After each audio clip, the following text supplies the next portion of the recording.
Well, in the course of the next few days, you'll have a lot of world leaders fly into New Delhi, but some have flown into Mumbai and have someone very special, someone who enjoys the ties that India shares with Europe and Hungary. I have the Foreign Affairs Minister of Hungary in the Republic TV studios this evening, Peter Szijjártó, who is the Minister of Foreign Affairs and Trade, Hungary.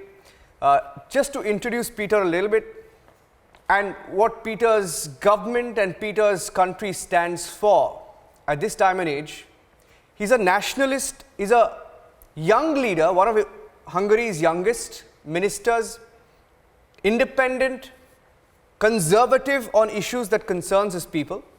Peter Szijjártó, welcome to Republic TV and welcome to India. Thank you for the invitation. Happy to be here. Yeah. So Peter, let's start with some of the issues that Hungary is tackling today. Hungary's battle with IMF, for one, has been a long one, and you and your country has been fighting the IMF. At one point, I remember about 10 years ago. We have entered office in 2010 when Hungary was really at the edge of the cliff. We were under an IMF program, and then we have put together a action plan how to get out of the crisis and how to make Hungary strong. Yeah. And then IMF did not want to approve that economic policy strategy of ours, so we rather concluded the cooperation with IMF, and we have gained back the freedom to act. And then we have followed and completed a very brave economic policy, an economic policy the basis of which was the elimination of the progressive tax system and the introduction of flat tax. Yeah. Flat tax both on personal income and on corporate income. And currently we offer the lowest tax rates of Europe. Yes. We are the only country which offers a single-digit corporate income tax rate, 9%, yes, and 15% personal income tax rate. These are the lowest ones in Europe. We have been continuously cutting the tax rate on labor. And as a conclusion of that, currently we have the highest growth rate of the European Union, 5.1%. Yeah. Our unemployment rate reduced from 12.5% to 3.5%. Yeah. Our state debt has been reduced from 85% of GDP to 65% of GDP. So we have boosted the economy, and in the meantime we have kept the discipline when it comes to budget and financial issues. And the basis for this success was the introduction of the flat tax system. So just to give you an idea, we are not as big a country as India is. We are only 10 million people, so don't laugh at it, please. 10 million people. And back in 2010, there were only 1.8 million taxpayers. Now we have 4.5 million taxpayers. So half your country is paying taxes, almost half your country. Basically the employment rate has basically surpassed 70%. Right. We inherited less than 50%, so you can see that instead of 1.8 million, 4.5 million people have a job and pay tax. And this is the basis for this economic success we were able to complete. Of course, it wouldn't have been possible without a stable political system and without the Hungarian people. But the Hungarian people have voted in a unforeseen unity. 2010, 14 and 18. The current ruling party received so many votes that currently we occupy 2/3 of the seats in the parliament on our own with no coalition. In what we call a supermajority in India. Right, constitutional majority. Yeah. So you know, we've been reading about Indian investments in Hungary, especially upswing in recent years, I think across sectors, information technology, pharmaceuticals, power equipment, auto components, etc. Some of India's biggest companies are in Hungary. So what makes it easy for them to do business with you? Look, first of all, as I told you, the lowest tax rates are very attractive. Yeah. On the other hand, we apply a one-stop shop system, meaning that whoever comes to invest in Hungary and has anything to do with the state can do it through the investment promotion agency. There's a project manager for the company, and they will be helped through the whole process. And we operate a very wide variety of cash incentives for investments, up to 50%, 50% of the volume of the investment, cash. Right. So it's not a promise for the upcoming 30 years in the form of tax allowance. It's cash directly, up to 50%, and this makes us very attractive. And we really respect the Indian investors a lot because, number one, they are very diligent. Number Yes. 2, they bring the latest technologies to the country. Yes. And number 3, they contribute to the change of the dimension of our national economy when it comes to increasing the added value, increasing the technological standards, increasing the R&D share. So we really like the Indian investors. The biggest Indian investor in Hungary is Szijjártó Motherson Group. Yes. They operate more factories in the field of automotive components Yes. than Tata group, but the Tata consultancy TCS, services, TCS. yes, consultancy services. They employ more than 2,000 people, and there are employees of Tata consultancy services speaking more than 40 languages. Wow. In the shared service center of the company. And we have Apollo Tires, a huge tire factory. We have CG Electric, and a long list of Indian companies. All together around 40 relatively big Indian investments are there in the country, employing a little bit more than 10,000 Hungarians. So we respect that very much, and we have signed strategic cooperation agreement with the SMR Group, with the Tata Group, and with the CG Electric as well. Something you told me is a matter of debate in India, that of the income tax rates and the flat tax rate. Lowest tax, I think the corporate tax is standardized at 9%. 9%, and the personal is 15%. Personal is 15%, right? So how did your country and your government, when you inherited the crisis a decade ago, sort of managed to balance the economy with such low tax rates? What were your lessons for the economy? Well, the key is that you need to be extremely disciplined when it comes to fiscal and budgetary issues. And on the other hand, we had a principle. The principle is the following: the state does not pay anything for nothing. The state only pays something for something, meaning that the vast majority of the state subsidies given to people are given to them in a form of tax exemption. Right. Meaning that in order to enjoy the state taking care of you, you have to work. And it doesn't make sense to hide your salary. It makes sense to work more. It makes sense to earn more, because in a form of tax exemption, you got subsidies from the state. So we have decreased the unemployment aid period for 3 months. If one is not able to find a job on the labor market for 3 months, then the state offers a job. And if this job offered by the state is being rejected, then the given person is out of the social system. Yeah. So everybody has to work who can, because this is the only way, to bring the country forward. So basically, this economic policy is based on the Hungarian people. The work of the Hungarian people. Right. So I remember when I was in Hungary, I visited Budapest, I think in 2014, 2015, roughly around that time. And if I'm not wrong, from my personal memory, there was a unique problem that some cities like Budapest faced. I don't know, I mean, I'm sure you've dealt with it now. One where you faced large-scale immigrants, a lot of people, there was an influx. And yet, how did Hungary managed to fight that problem? Because in India, we have the biggest debate today in India, and I'm sure you know about it, is about these illegal migrants. Look, we have a very heavy debate within the European Union about the illegal migration.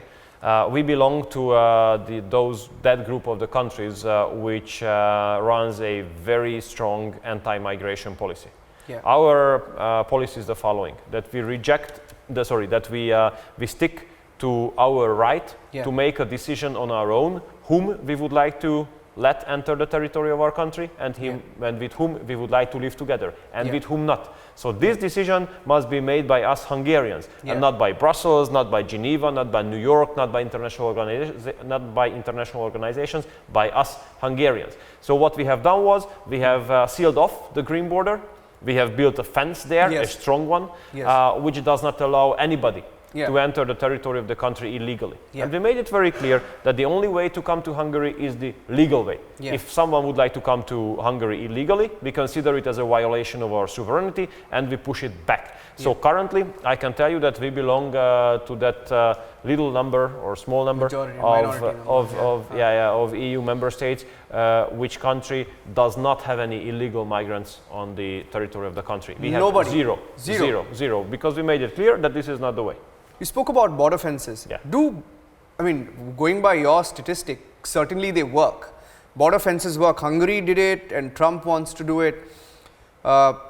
So what's been your experience of building a wall or a structure? How difficult was it to execute? I'm sure there's been a debate about it. It costs a lot of money. Yes. But since this was the will of the people, because in 2015, when we didn't have the fence and the European migration policy was really irrational, let's put it this way, and that was basically an invitation to the people to come to Europe illegally.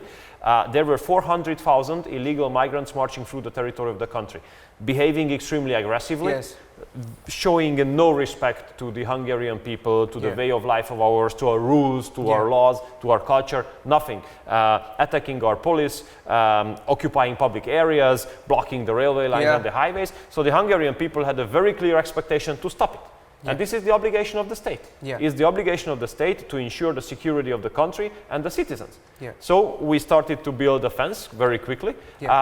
And it spends a lot. I mean, you have to spend a lot because there are continuous attacks against the fence. There are people. Look, our police and our military is there. I mean, they are deployed there, and there are 150 persons in an average on a daily basis making an attempt to come in. 150 on a daily basis, but we push them back. I've been to Calais.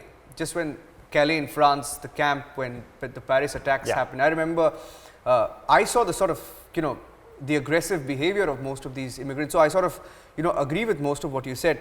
But short question on the European Commission referring, taking you to court and how you're fighting the European Court of Justice over the laws to toughen the eligibility, requirements for asylum seekers. What is your stand? Why do you strongly believe that Hungary should be for Hungarians? That's something that we believe in India, that India should be only for Indians.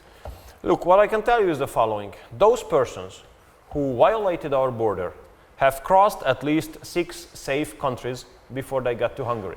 Because if you leave, for example, Libya or Syria, you definitely pass Turkey, which is a safe country. You pass Bulgaria, which is a safe country. You pass Macedonia, North Macedonia, which is a safe country. You pass Serbia, which is a safe country. Or you pass Croatia, which is a safe country. 4, 5, 6 safe countries. I mean, how can you explain that? What is the reason for someone to violate a border between 2 safe countries? There's no right of the persons, no very international regulations to violate a border between 2 peaceful countries. You know what international law says? That if you have to escape from your home because of war, because of discrimination, whatever, then you have the right to go to the first safe place and then stay there temporarily until the reason why you had to escape is over. That's it. And international law does not say that you wake up in the morning, you pick a country on the map like Germany, and in order to get there, you are allowed to violate a series of borders between safe countries. So by definition, those who wanted to violate the border between Serbia and Hungary or Croatia and Hungary, they cannot be refugees. I mean, they are migrants. They are economic migrants, other types of migrants who wanted to go to Sweden, Austria or Germany. But I mean, if we let them do so, then it's a violation on our sovereignty. And then afterwards, from Berlin, from Stockholm, from Vienna, there would have been phone calls saying that, look, these guys came to us through you, so please take them back. I mean, come on. And what's been your experience in terms of, what was the fallout of it? I mean, I read reports of how the crime rate for one fell by a large extent. Is that correct? Yeah, well, in Hungary, the crime rate has been falling for the last 10 years since we have been in office, that's for sure. But if you look at the western part of Europe, it's different. There are parallel societies. Germany is paying for it. I mean, parallel societies have been created with all the risk of this phenomenon. Parallel societies. So, the threat of terror has been increasing. More than 30 terrorist attacks have been committed on the territory of Europe, which is totally unusual. I mean, we have never experienced at least in the last couple decades, things like that. So, and there were Western European politicians suggesting as if terrorism or threat of terror would be a natural part of metropolitan life. No, I mean, we don't accept that. Why should it be? On the issue of Brexit, your Prime Minister, Viktor Orban, has given an endorsement to Boris Johnson and Brexit. I think he's gone on record to back Brexit. That's correct? Look, we really regret the decision of the British, but we respect it as well. Yeah. We never judge, we never criticize decisions of other people and other countries and other nations, because it is only the British who have the right to make a decision about their own future. They have decided this way. It had many reasons. We regretted it because we would have preferred if they stay, because European Union will, it will cause some damage if they leave, of course. You know, economically speaking, 14% of the European economic achievement. Politically, they will be missed from the next debate. Security-wise, so it's really bad that they are leaving. But this is the decision of the British people. So and you know, we have to recognize that Boris Johnson is the only prime minister in the last couple of years in the history of United Kingdom since the Brexit vote who really would like to complete or fulfill the will of the people. Because the Brexit was decided on a referendum. A referendum meaning will of the people, whether we like it or whether we don't like it. But this is the will of the people, and and democratically elected politicians must fulfill the will of the people. So I'm really fed up, to be honest, with all this criticism on Boris Johnson. Not just because we are personally in a very good relationship back from times when he also served as a foreign secretary, and we really built a very good personal relationship. But I'm fed up with that because this is very hypocritical. I mean, he's the one who would like to fulfill the will of the British people, and then he's under attack for that. I mean, this is not democratic. One final question. With India, where do you see your relations going forward, especially with a government that shares many things in common, to, you know, broaden that on economic policy, on illegal immigrants, on border security, on investments in general? The Make in India program, I think, has resonated with many countries. Yeah, actually we respect Prime Minister Modi very much, because we respect politicians who are patriotic. And we look at patriotism as not something dangerous. You know, liberal mainstream, international liberal media, liberal politicians tend to pose patriotism as something bad and dangerous. We think totally to the other direction. Patriotism is good, because we patriots, we respect each other. I mean, we respect President Trump a lot, saying that America first, because I mean, what should he say? What is first? Or America's number what? You know, so these are so hypocritical and politically correct criticisms. You know, so we respect Prime Minister Modi a lot. Hopefully tomorrow we, the foreign ministers, joining the Raisina dialogue, will be received by him. That's going to be a great honor for us, of course. And and we have also discovered these similar kind of approaches to major dilemmas of global economy and global politics between the two administrations. But we have to put it into consideration that you are a superpower, we are a small Central European country, so the dimensions are different. But still, let's say the direction of the approach is pretty similar. Well, absolutely. Peter Szijjártó, such a pleasure having you in our Republic TV studios. Thank you. Beautiful. Nice talking to you. And welcome to India once again. Thank you. Thank you.